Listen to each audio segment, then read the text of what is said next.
ଯେଉଁମାନଙ୍କୁ ବି ଆଣ୍ଠୁରେ ପେନ୍ ରହୁଛି, କଟ୍ ସାଉଣ୍ଡ ହେଉଛି, ସିଡ଼ି ଚଢ଼ିଲା ବେଳେ ପେନ୍ ହେଉଛି, କୌଣସି କାମ କଲାବେଳେ ପେନ୍ ହେଉଛି କିମ୍ବା ବସିଲା ଉଠିଲା ବେଳେ ପେନ୍ ହେଉଛି, ତ ସେଇମାନଙ୍କ ପାଇଁ ଆଜି ମୁଁ 3ଟା ସିମ୍ପଲ୍ ଏକ୍ସରସାଇଜ୍ କହିବି, ଯେଉଁଟାକି ଆପଣ ଘରେ ରହି କରିପାରିବେ ଆଉ ପୁରା ସମ୍ପୂର୍ଣ୍ଣ ଭାବରେ ଭଲ ହେଇପାରିବେ। ପ୍ରଥମେ ଆମେ କ'ଣ କରିବା ନା ଆରାମସେ ଶୋଇଯିବା। ଶୋଇଲା ପରେ ଆଣ୍ଠୁକୁ ଧୀରେ ଧୀରେ ଉପରକୁ ଉଠେଇବା ଏବଂ ପଞ୍ଜାକୁ ନିଜ ଆଡ଼କୁ ଟାଣିବା। ଆଉ ଏମିତି କରିକି ଆମେ 10 ସେକେଣ୍ଡ ହୋଲ୍ଡ କରିବା। ଆଉ ଏଇଟାକୁ 10 ଥର ରିପିଟ୍ କରିବା। ତ ଏଇଟା ହେଇଗଲା ଆମର ଫାର୍ଷ୍ଟ ଏକ୍ସରସାଇଜ୍। ସେକେଣ୍ଡ କ'ଣ କରିବା ନା ଆମେ ଗୋଟେ ସଫ୍ଟ ପିଲୋ ନେଇଯିବା। ଗୋଟେ ତକିଆ ନେଇକି ଆଣ୍ଠୁ ତଳେ ଲଗାଇବା। ଆଣ୍ଠୁ ତଳେ ଲଗାଇ ସାରିକି ଆମେ କ'ଣ କରିବା ନା ଆମେ ତାକୁ ଦବେଇବା, ପ୍ରେସ୍ କରିବା। 10 ସେକେଣ୍ଡ ପ୍ରେସ୍ କରିକି ରଖନ୍ତୁ। ଆଉ ଗୋଇଠି ଆମର ତଳେ ଲାଗିକି ରହିବ, ଗୋଇଠି ଉଠିବ ନାହିଁ।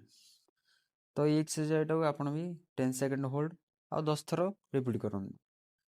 ଆପଣ ଦେଖିବେ କି ଆପଣଙ୍କୁ ଆଣ୍ଠୁ ଖୋଲା ଭଳିଆ ଲାଗିବ। ଥାର୍ଡ଼ରେ କ'ଣ କରିବା ନା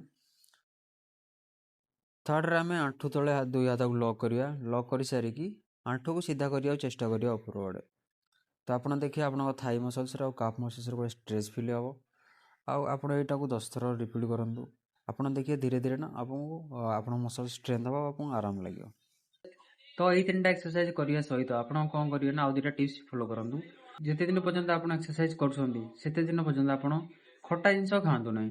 ଆଉ ସେକେଣ୍ଡରେ କୌଣସି ପ୍ରକାର ଥଣ୍ଡା ଜିନିଷ ଖାଆନ୍ତୁ ନାହିଁ। ବହୁତ ଥଣ୍ଡା ଯେମିତି କୋଲ୍ଡ ଡ୍ରିଙ୍କସ୍, ବହୁତ ଥଣ୍ଡା ପାଣି, ଏମିତି ଜିନିଷ ଖାଆନ୍ତୁ ନାହିଁ। ଆଉ ଘର ତିଆରି ଘର ତିଆରି ଜିନିଷ ଖାଆନ୍ତୁ। ବାହାର ଖାଇବା ଖାଆନ୍ତୁ ନାହିଁ। ହେଲ୍ଦି ଜିନିଷ ଖାଆନ୍ତୁ। ଆପଣ ଦେଖିବେ 1ରୁ 2 ସପ୍ତାହ ଭିତରେ ଆପଣଙ୍କର ପେନ୍ 50% କମିଯାଇଥିବ। ତ ଏ ଦିଟାଙ୍କ ଟିପ୍ସ ଫଲୋ କରନ୍ତୁ, 3ଟା ଏକ୍ସରସାଇଜ୍ କରନ୍ତୁ। ଆପଣ ଦେଖିବେ ଆପଣ ଧୀରେ ଧୀରେ ସୁସ୍ଥ ହେବାକୁ ଲାଗିବେ। ରହିଲି, ଜୟ ଜଗନ୍ନାଥ।